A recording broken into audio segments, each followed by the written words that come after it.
अस्सलामु अलैकुम व रहमतुल्लाहि व बरकातुहू नहमदुहु व नसल्ली अला रसूलिहिल करीम क़ाल अल्लाहु अज़्ज़ व जल फ़िल क़ुरआनिल अज़ीम अऊज़ु बिल्लाहि मिनश शैतानिर रजीम बिस्मिल्लाहिर रहमानिर रहीम रब्बी ज़िदनी इल्मा रब्बि इश्रह ली सदरी व यस्सिर ली अमरी वहलुल उक़दतम मिन लिसानी यफ़क़हू क़ौली सदक़ल्लाहुल मौलानाल अज़ीम व सदक़ रसूलुहुन नबियुल करीम वनहनु अला ज़ालिक मिनश शाहिदीन वश्शाकिरीन वल्हम्दुलिल्लाहि रब्बिल आलमीन। সুপ্রিয় দর্শক মণ্ডলী, মহান আল্লাহ তাআলার দরবারে শুকরিয়া আদায় করছি। আল্লাহ তাআলা আমাদেরকে তৌফিক দিয়েছেন নিউজ 24 এর নিয়মিত আয়োজন ইসলাম আমরার সাথে যুক্ত থাকার, এবং শুকরিয়া আদায় করছি রব্বি কারীমের যে আল্লাহ তাআলা আমাদেরকে দ্বীনি বিষয় নিয়ে কথা বলার মতো সুযোগ করে দিয়েছেন, তৌফিক দিয়েছেন। ইয়া রব্বি লাকাল হামদ কামা ইয়ানবাগি লিজালালি ওয়াজহিক ওয়া আযীমি সুলতানিক।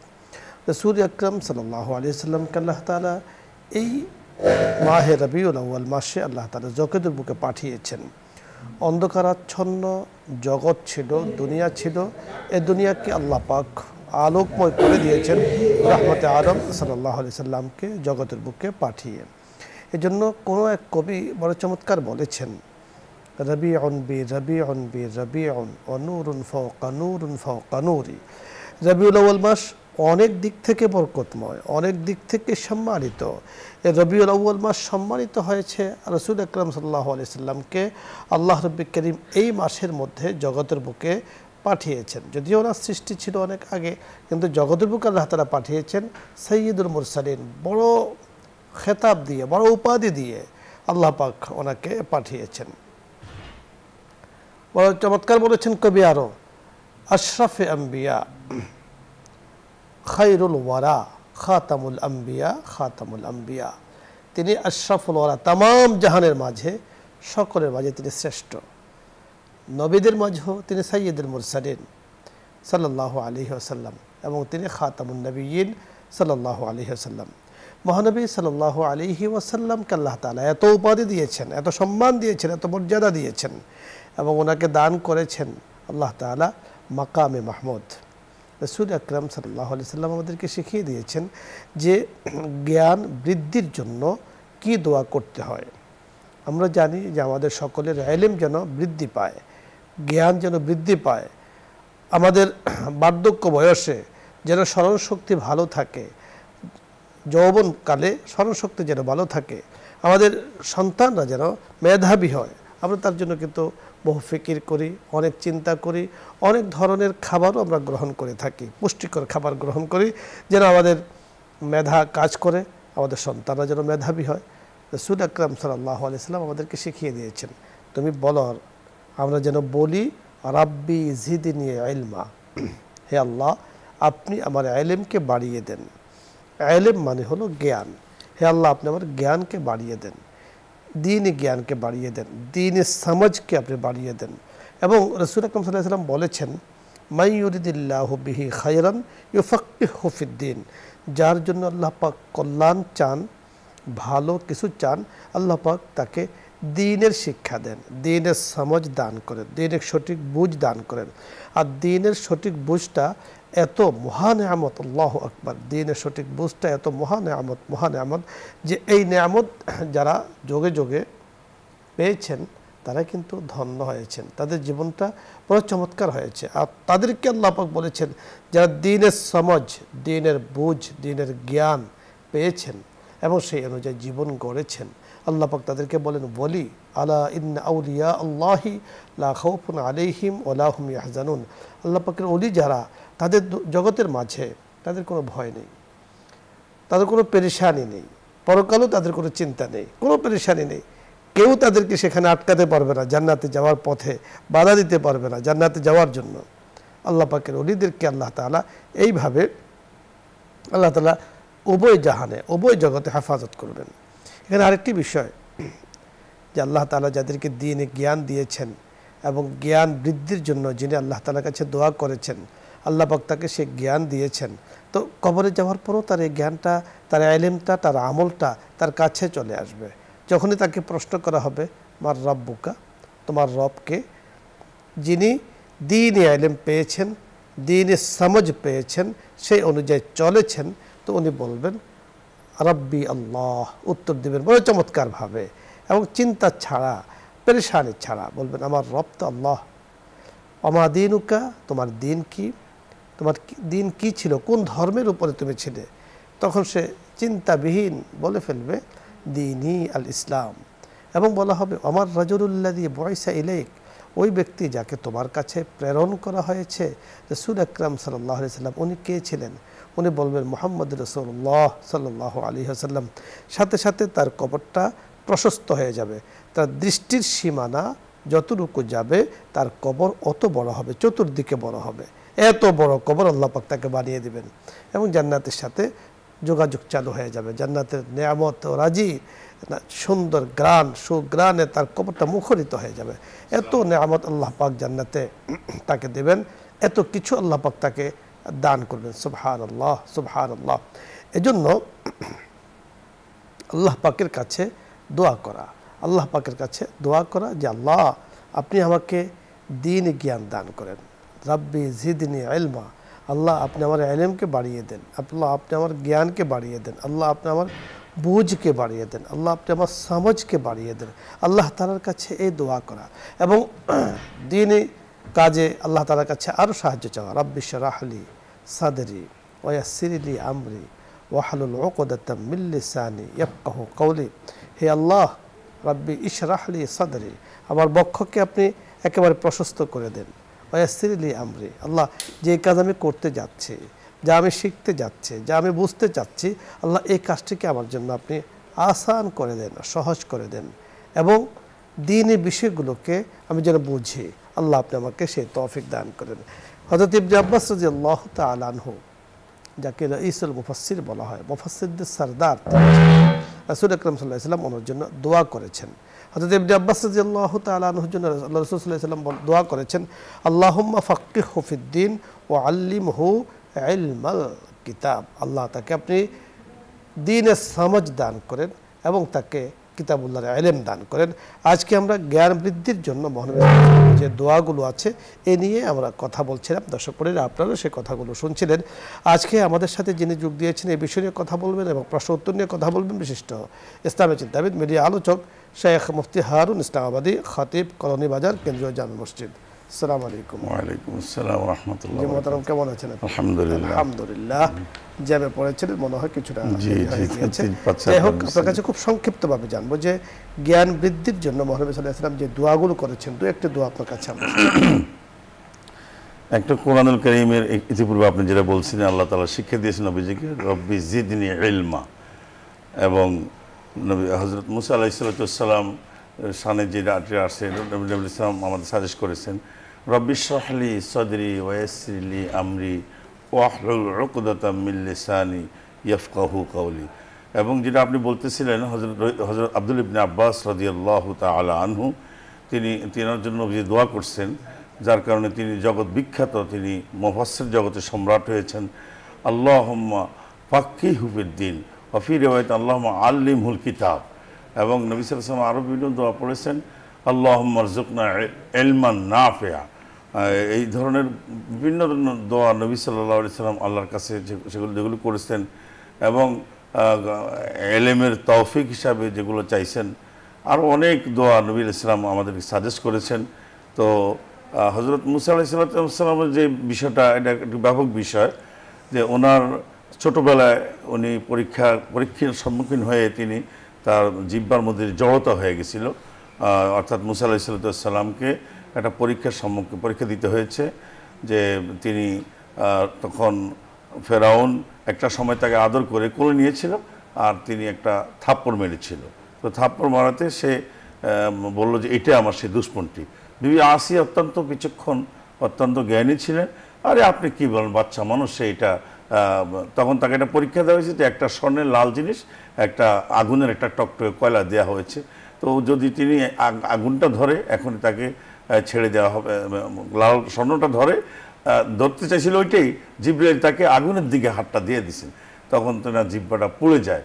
সেজন্য আল্লাহ সুবহানাহু ওয়া তাআলা জবানের জড়তার জন্য এই দোয়াটি শিখিয়ে দিয়েছেন। রব্বি ইশরাহ লি সাদরি ওয়া ইয়াসসির লি আমরি ওয়াহলুল উকদাতাম মিন লিসানি ইয়াফকাহু কওলি। হে আল্লাহ, আমার জবানের জড়তা আপনি দূর করে দেন, আমার সিনাকে আল্লাহ আপনি খুলে দেন। আপনি চমৎকার বলেছেন দর্শক মণ্ডলী, জবানের ভাষার জড়তা দূর করার জন্য পবিত্র কোরআনের নাজিলকৃত এই আয়াতের কোনো বিকল্প নেই।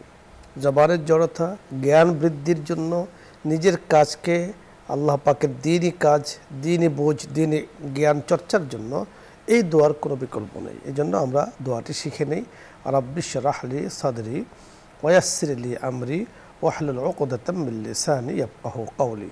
আলোচ্য বিষয় নিয়ে আপনাদের যদি কোনো প্রশ্ন থাকে অথবা কোনো কিছু জানার থাকে, কোনো মাসলা মাসাইল জানার প্রয়োজন হয়, আপনি প্রশ্ন করুন, আমরা সাধ্য অনুযায়ী কথা বলার চেষ্টা করব। প্রথমে যিনি আছেন, আসসালামু আলাইকুম ওয়া রাহমাতুল্লাহ।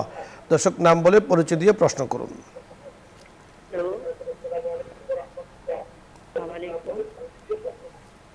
চট্টগ্রাম থেকে বলছি। আমার প্রশ্ন হচ্ছে, কেউ যদি আসসালামু আলাইকুম, তার কারণে পরবর্তী দর্শক, জি আসসালামু আলাইকুম ওয়া রাহমাতুল্লাহ। দর্শক পরিচয় বলে টেলিভিশনের ভলিউম কমিয়ে প্রশ্ন করুন। সালাম ওয়া রাহমাতুল্লাহি ওয়া বারাকাতুহু। হুজুর, আমি সুনামগঞ্জ ধরমপাড়া থেকে ইউনুস বলছিলাম। জি বলুন। হুজুর, 99% মানুষের আমাদের এই এলেম আছে যে today or tomorrow we will go from this earth forever. আমরা এই 99 জন মানুষের ভিতরে আমাদের এই এলেম আছে যে আজ হোক কাল হোক আমরা এই পৃথিবী ছেড়ে চলে যাবো। তো এরপরে ক্ষমতার জন্য, অর্থের জন্য, নারীর জন্য আমরা এইসবের জন্য আমরা দেওয়া না কেন?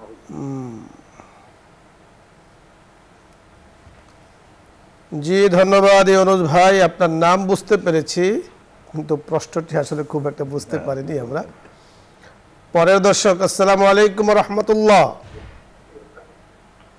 হ্যালো, আসসালামু আলাইকুম, ওয়ালাইকুম আসসালাম।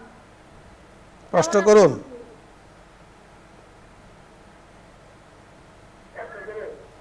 কেমন আছেন? জি বলুন। শেষে কিভাবে দোয়া করতে হয় নফল নামাজের পরে? জি, নফল নামাজের দোয়ার বিষয় আপনি জানতে চেয়েছেন। নফল নামাজ হলো অতিরিক্ত নামাজ, অর্থাৎ ফরজ ওয়াজিবের পরে যে নামাজটি আছে, সুন্নতে মুআক্কাদার পরে, এরপরে অতিরিক্ত যে নামাজগুলো আছে সকল নামাজকেই সুন্নতে জায়েদাও বলে, নফলও বলে। তো নফল নামাজের মধ্যে আপনি দোয়া করতে পারেন, নামাজের পরেও আপনি দোয়া করতে পারেন। নামাজের মধ্যে দোয়া যেগুলো আমরা যে নামাজ পড়ি, নামাজ আছেই, আপনি যেখানে দোয়ায় মাসুরা পড়া হয় সেখানে আপনি কোরআন এবং সুন্নায় বর্ণিত দোয়া আপনি পড়তে পারেন। মুহতারামের কাছে আমি যে বিষয়টি জানবো যে নফল নামাজ পড়ার নির্দিষ্ট কোনো সময় বা পদ্ধতি আছে কিনা? নফল নামাজ সময়ের মধ্যে সবচেয়ে আফজল উত্তম সময় হলো রাত্রে 2 অংশ চলে যাবে শেষ ভাগে, এটা হলো সবচেয়ে উত্তম সময়। এছাড়া যে হুরমত হারাম ঘোষণা করছে শরীয়ত, ওই অক্তগুলো ছাড়া যে কোনো সময় নফল পড়তে পারবে। এর জন্য কোনো সুনির্দিষ্ট সময় নির্ধারিত সময় নেই, সুনির্দিষ্ট কোনো পদ্ধতিও নেই, আবার সুনির্দিষ্ট কোনো কেরাত এবং সূরা অংশ নেই, ইত্যাদি নেই। আপনি নফল নামাজ যেইভাবে ইচ্ছা অর্থাৎ সূরা কেরাত দিয়ে আপনি পড়বেন, কোনো সমস্যা নেই। আমাদের যান্ত্রিক কোনো সমস্যা হতে পারে, কানেকশনের সমস্যা হতে পারে। মুহতারামের কাছে আরেকটি বিষয় আমি জানবো। জি দর্শক, আসসালামু আলাইকুম। দর্শক শুনতে পেয়েছেন? প্রশ্ন করুন। হুজুর আসসালামু আলাইকুম। ওয়ালাইকুম আসসালাম। হুজুর, আমি আপনি একজন প্রশ্ন করছিলাম স্যার। হুজুর জি বলুন। যে আমার মেয়েটা শহীদ মারা গেছে, মেয়ে দেশে আসছিল আসছে কিন্তু অ্যাক্সিডেন্টে মারা গেছে। হুজুর শহীদ আরবের দাম মামি হুজুর, আমার কাছে আপনার কাছে প্রশ্ন যে বান মারে বলে মানুষ মারা যায়, এটাকে সত্য কিনা যে বান মারে? জি জি জি, আমরা বুঝতে পেরেছেন কিছুটা। কিছুটা জি আপনি শুনতে last থাকুন, একটা আমরা কিছু কথা বুঝতে বলছি। পেরেছি। জি ওনার আগেরটা যতটুকু বুঝিনি আমরা, তো বান মারার বিষয়টা আসলে এগুলো কোরআন হাদিস এগুলো সাবেত আছে, তবে আহলে হক ওলামা ইকরাম যারা, তারা এগুলোর প্রতি কোনো এই ধরনের প্রতি আপনারা গুরুত্ব আরোপ করেন না তবে নবী আলাইহিসসালাম আমাদেরকে সেগুলোর থেকে পরিত্রাণের জন্য, হেফাজতের জন্য বিভিন্ন আদিয়া মাসনুনা আমাদেরকে তিনি শিক্ষা দিয়েছেন। যেমন যে ব্যক্তি প্রত্যেক সকাল বিকাল সূরা নাস, সূরা ফালাক, ইখলাস এগুলো পড়ে তার শরীরটাকে মোছা দিবে, আল্লাহ তাআলা তাকে সকল রকমের অনিষ্টতা থেকে, সকল রকমের জাদুটোনা, বানটোনা, এই ধরনের যত খারাপই আছে আল্লাহ হেফাজত করবেন। এবং নবী সাল্লাম দোয়া শিক্ষা দিয়েছেন যে সাহাবীরা বলছে, ইয়া রাসূলুল্লাহ অনেক দোয়া, তো আমরা সংক্ষেপে একটা দোয়া বলেন, সকল কিছু অনিষ্টতা থেকে আমরা কি কাছে আল্লাহ কীভাবে আল্লাহর কাছে পানা চাইতে পারি। নবী সাল্লাম বলছে এই সংক্ষেপ দোয়াটা সবাই পড়া সম্ভব, আউযু বিকালিমাতিল্লাহি তাম্মাতি মিন শাররি মা খালাক, এর থেকে আল্লাহর কাছে পানা চাওয়া। আর যেটা আপনি জানতে চেয়েছেন মূলত বান জিনিসটা, এগুলোর অস্তিত্ব আছে, কিন্তু আহলে হক ওলামা ইকরাম এগুলো করেন না, ফাসিক ফুজ্জার মৌলবীরা এগুলো অনেক সময় করে না। সুন্দর আপনি বলেছেন যে বান টোনা, জাদু টোনা এর অস্তিত্ব আছে। সুতরাং কুফরি কালাম, জাদু করা, সেহের করা এগুলো অস্তিত্ব আছে। এর দ্বারা মানুষের ক্ষতি করতে পারে, দুষ্ট জিন্নাত দ্বারা এগুলো করে থাকে। তো আমাদের বাচ্চার উপায় তো এটি, মোহতারাম যে বিষয়টি বলেছেন যে মুআওয়াযাতাইন, কুল আউযু বিরাব্বিল ফালাক, কুল আউযু বিরাব্বিন নাস প্রতিনিয়ত সকালে এবং বিকেলে পড়ে আপনি নিজের শরীরটাকে বন করে নেবেন, তাহলে আল্লাহ চাহে তো কোনো ক্ষতি কেউ করতে পারবে না। আর সবসময় আল্লাহ পাকের জাতের সিফাতের উপরে, আল্লাহ পাকের গুণের উপরে, আল্লাহ পাকের ক্ষমতার উপরে আস্থা, অটলতা, অবিচল থাকতে হবে। আল্লাহ পাকই হেফাজত করবেন। আর লিকুল্লি দা ইন দাওয়াউন, প্রতিটা রোগের ঔষধ আছে। সেই হিসেবে যেমন আমাদের মাথা ব্যথা হয়, পেট ব্যথা হয়, ঠিক জাদুটোনা এটা এক ধরনের রোগ। আমরা এগুলো হলে যেমনিভাবে অভিজ্ঞ ডাক্তারের কাছে যাই, আর এই ধরনের জাদুটোনা কোনো সিস্টেম যদি কারো দ্বারা হয়ে থাকে, তাহলেও হক্কানি ভালো যারা মুআব্বির তদবির করে থাকেন তাদের কাছে আপনি যেতে পারেন, সহযোগিতা করতে পারেন, কোনো সমস্যা নেই। পরে দর্শক, আসসালামু আলাইকুম রহমতুল্লাহ।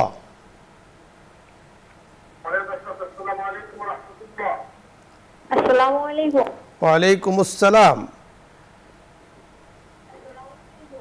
প্রশ্ন করুন। সালাম পেয়েছি, আপনি কথা বলুন, প্রশ্ন করুন। ওয়ালাইকুম আসসালাম।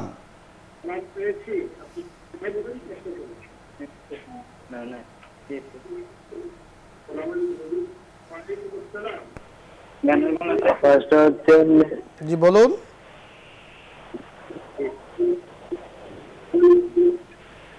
হ্যালো, জি আপনি প্রশ্ন বলুন, আমরা তো বসে আছি আপনার কথা শোনার জন্য, বলুন। মসজিদে ঘুমানো যাবে কি?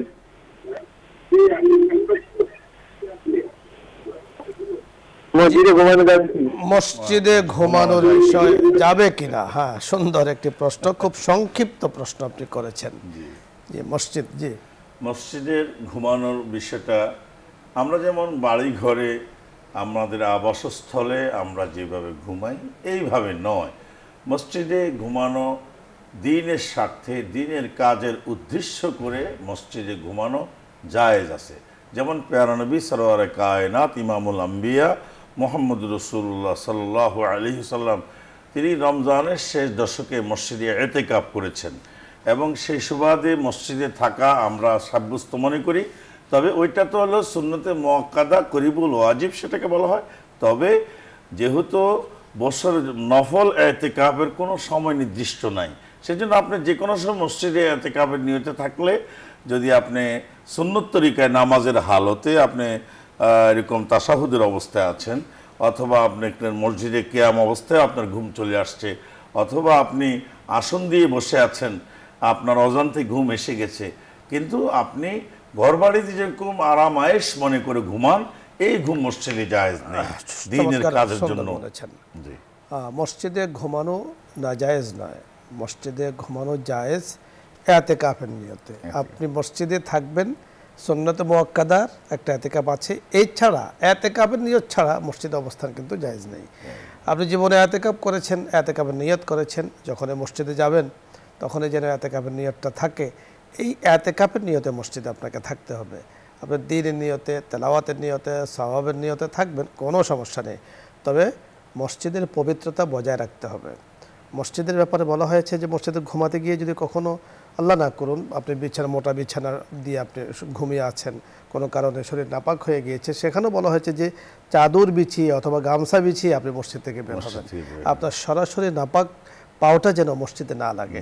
অর্থাৎ এতটুকু আদাব রক্ষা করতে হবে মসজিদে, কারণ ঘরটা হলো জায়েজ সুজুদ, যেখানে সেজদা দেওয়ার জায়গা।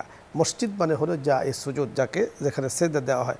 আমার এই কপালকে সরাসরি আমি আল্লাহ তাআলার কাছে থেকেই ইবাদত করি। সুতরাং মসজিদের তাজিম, হরমত, সম্মান সব কিছু বজায় রেখে সেখানে থাকতে হবে। মোহতারাম, ধন্যবাদ আপনাকে।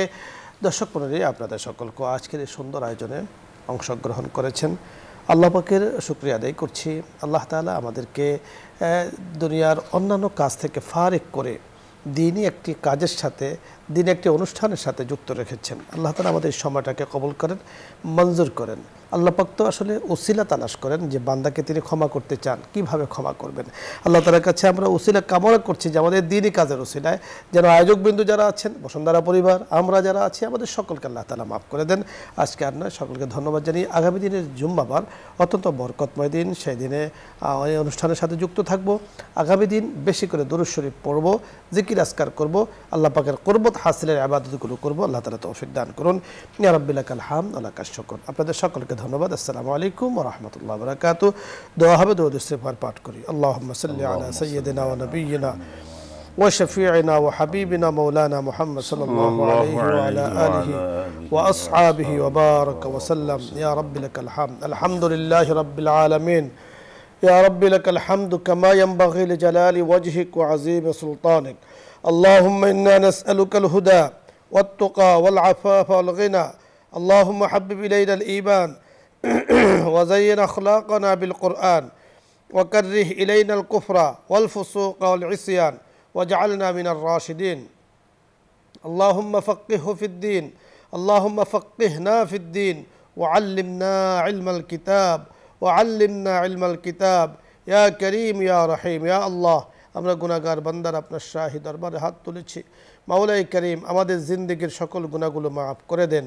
মাওলাই করিম, যারা হাত তুলেছেন, যারা আয়োজন করেছেন, বসুন্ধরা পরিবার, মাওলাই করিম ইসলাম আমরা পরিবার, নিউজ 24-এর পরিবার, তামাম জাহানের উম্মতে মুসলিমার পরিবার, আমাদের দেশের মাওলাই করিম মুসলমান যারা বাস করছেন তাদের পরিবার, সকলের পরিবারগুলোকে মাফ করে দেন।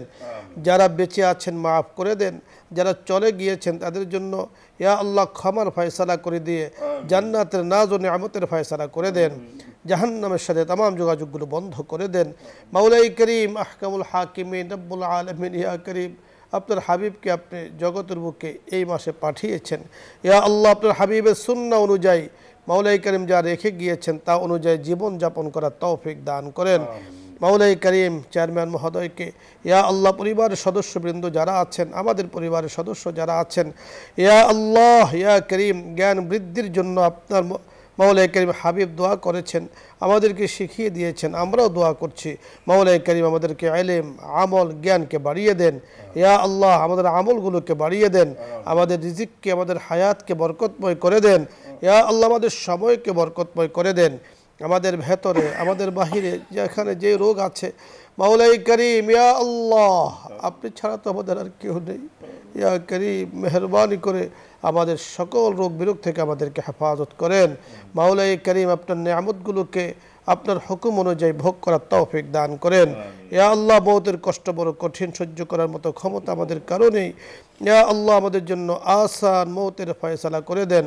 আল্লাহুম্মা হাসিবনি হিসাবান ইয়াসিরা, আল্লাহুম্মা হাসিবনি হিসাবান ইয়াসিরা, আল্লাহুম্মা তাকাব্বাল সালাতানা ওয়া দুআআনা ওয়া রুকুআনা ওয়া সুজুদানা বিহুরমাতি সাইয়্যিদিল মুরসালিন। আল্লাহুম্মা সুরনা ফাইন্নাকা খায়রুন নাসিরিন, আল্লাহুম্মা ইফতাহ লানা ফাইন্নাকা খায়রুল ফাতিহিন।